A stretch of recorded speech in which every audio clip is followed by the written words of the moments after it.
the Iraq War was officially justified by claims that Saddam Hussein possessed weapons of mass destruction and had links to terrorist groups. These reasons were widely presented by governments and media to build public support for the invasion. However, no such weapons were ever found, and many have since questioned whether the intelligence was misinterpreted or exaggerated. In 2003, the United States, supported by a coalition of allies in a wave of post-9/11's urgency, launched a military campaign to remove Saddam from power. The initial assault, described by the Pentagon as shock and awe, featured precision strikes and overwhelming firepower. It appeared swift and decisive on television.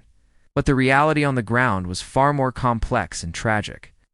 Entire neighborhoods were destroyed, cultural heritage was damaged, and basic services like water and healthcare broke down. Saddam Hussein, a dictator who had previously maintained a harsh grip on the country, disappeared as the regime collapsed.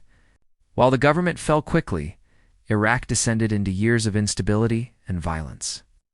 The process of removing former Ba'ath Party officials created a power vacuum that many groups rushed to fill.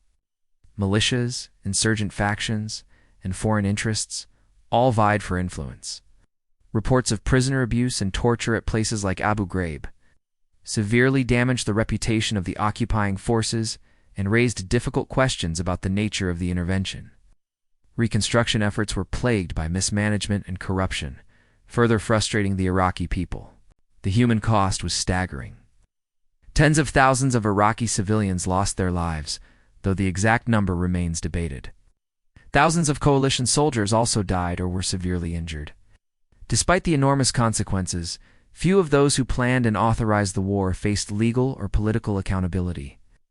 Some went on to write memoirs or participate in public discussions, while others avoided significant repercussions.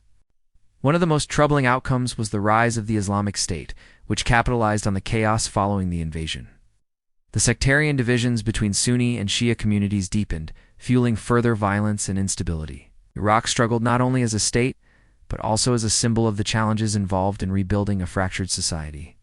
The Iraq War marked a turning point in global politics.